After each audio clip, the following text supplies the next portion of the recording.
When you think of Cecil Isaac, you've got to think of the symphony, the Sherman Symphony Orchestra, and he was the conductor of the orchestra. He started it, and there were a few excellent string players in the city, and then it inspired my husband to give me a cello for Christmas because I had played the cello in high school and I had played the string bass in the symphony orchestra at the University of Wisconsin.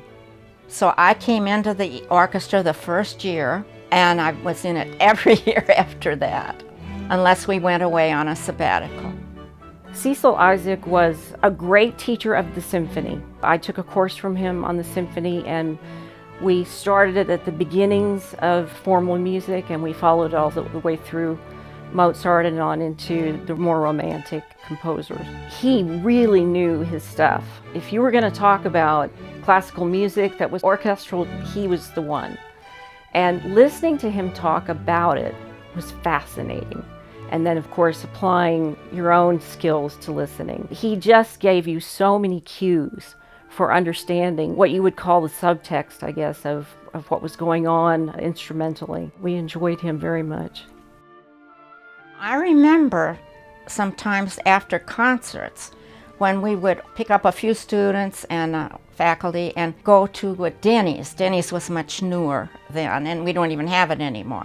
And we'd go there for a little after-concert enjoyment, and he was very easy to get along with.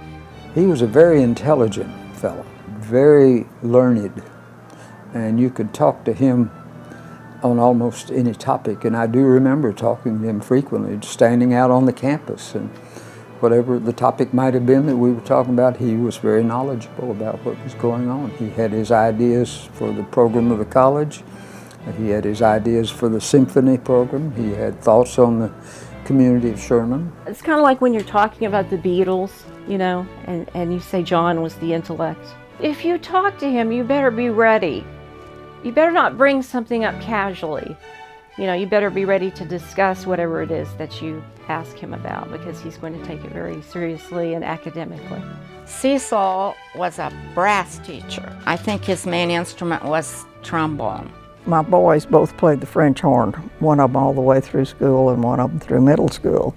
And Cecil was always very interested in their progress. He was very much interested in having the orchestra out into the community and appealing to the community, even though in those days most of the concerts were in Wind Chapel. Cecil came after Wind Chapel was built, and most of the community concerts were then held in Wind Chapel, and the community was welcome, highly welcome. Cecil was very gracious to all members of the community who would show up for the concerts.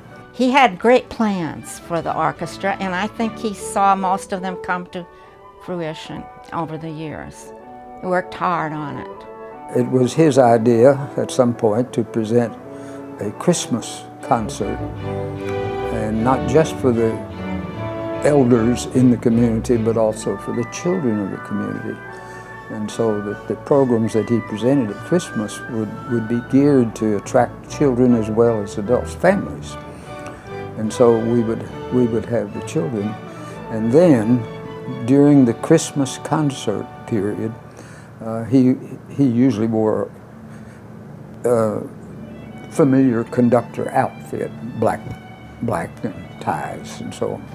But for the Christmas concert, probably at the first intermission or the intermission, he would come out for the second part of the program in his red coat, and it became very familiar to everybody in this area.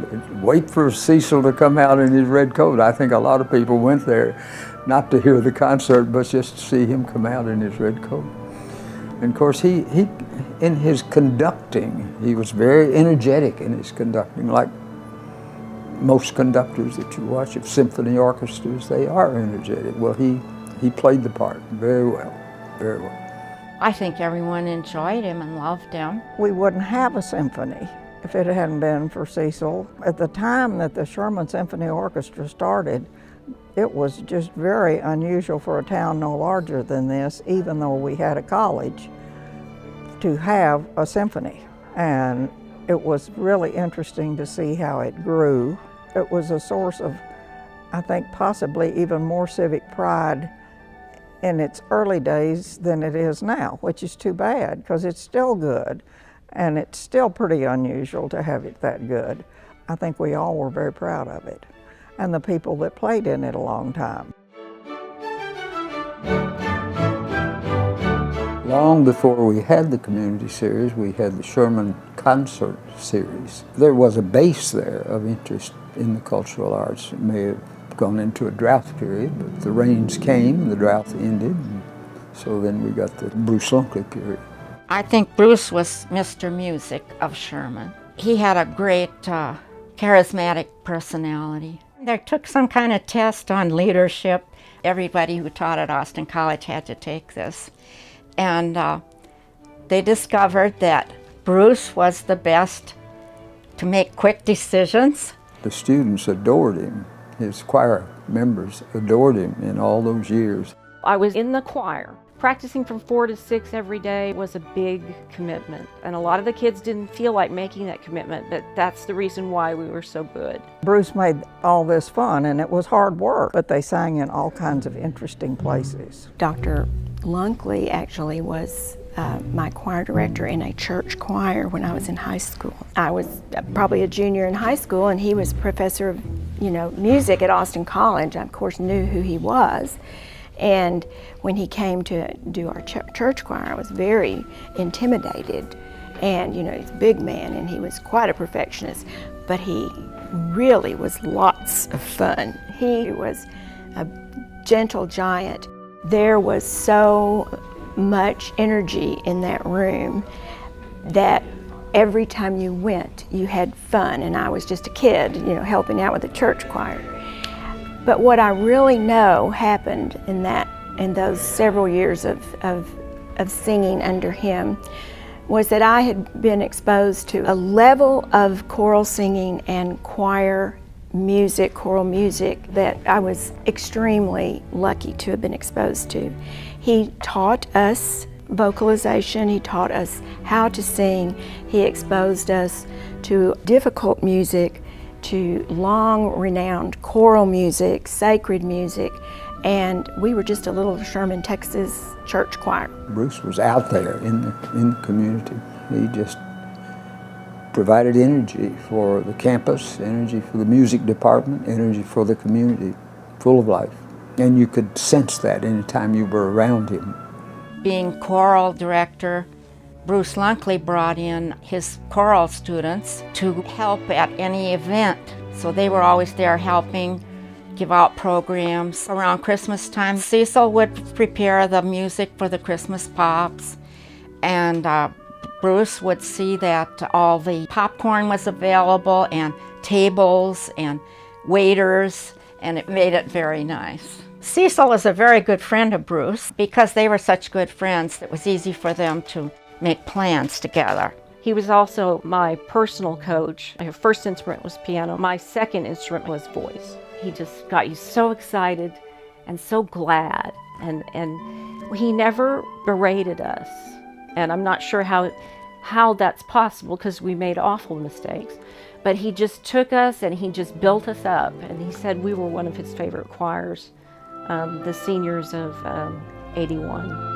I think there's two sides to him, because when my poli-sci group went to watch the community series meeting and he was in charge of it, we were like almost stunned at the control and decisiveness and the way he could direct the meeting and keep it on course and, pace it and kind of draw conclusions and help everybody kind of get on board. So we were very impressed by that side of him, but that wasn't necessarily the side of him that was the choir director. That was a more warm, fuzzy Bruce Lunkley. At the end of his career, after he had retired, he came and was our choir director. He actually offered about 4 of us in the choir the ability to have some voice lessons with him. So for a year or so, I had private voice lessons with Bruce Lunkley, and that was absolutely amazing. He had the fire in his belly, you know, and it was just, he could get anything out of you, you know.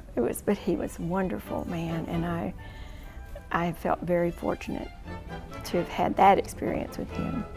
Dr. Lunkley was absolutely the best of the best.